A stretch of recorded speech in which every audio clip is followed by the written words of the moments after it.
Bruchim Havaim. I'm Stephanie Bernstein, and I want to welcome you to the multisensory method of teaching children and adults to read Hebrew. This CD shows how to review all the Hebrew letters, and there are two parts. The first part goes through all the letters and their verbal and kinesthetic mnemonics without stopping. It takes about 5 to 7 minutes, give or take.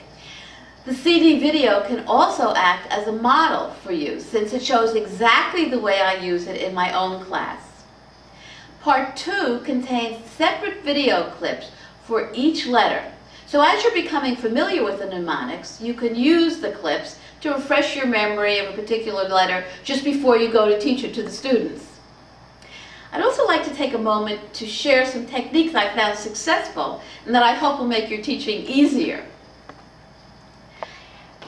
There's a mnemonic saying that goes with each letter. So sometimes what I'll do in the beginning, as I'm learning them, is to lightly pencil in the mnemonics that you say to act as a safety net. So in case it slips your mind, you'll always have it there for you, because it's very, very important to always be consistent in the wording that you use.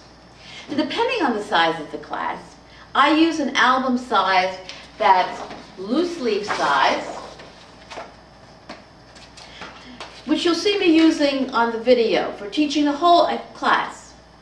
And other times, I'll use a smaller album, what most people use for photos.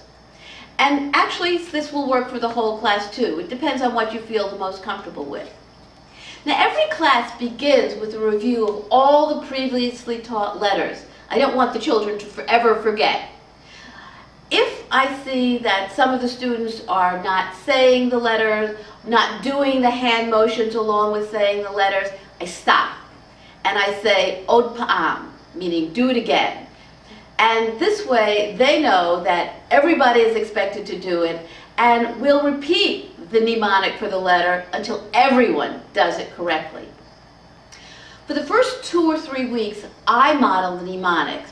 I hold the album, and I turn the pages. After that, when the children are into a routine, I give students a turn. They take turns holding, turning the album for each lesson. When they're finished, the student will sign his or her name on a class list, which shows that they've taken a turn. Students also are cleared to say Od Pa'am if they notice someone in the class who isn't saying or doing the letter perfectly. And again, repeating the mnemonic until everyone gets it right. To spice up the lesson sometimes, or if I notice that we're saying Od Pa'am too many times, I'll sometimes use a stopwatch to time how long it takes. And then the next time we do it, we'll try and beat that number and do it even faster. The review is done as a fun activity, yet in a serious way. Also, when I do Od Pa'am, sometimes what I will do is say, after I do Od Pa'am, the reason we're doing Od Pa'am, so that the children know what they need to work on. For example, I might say, this time everybody needs to really look at the letter when they're saying it, or everybody needs to be making the hand motions as they're saying it. Now, amazingly, I've found that students who have been exposed to this method in the 3rd grade still remember the mnemonics when they're in college. So I wish you Hatzlacha, good luck, and best of all, have fun.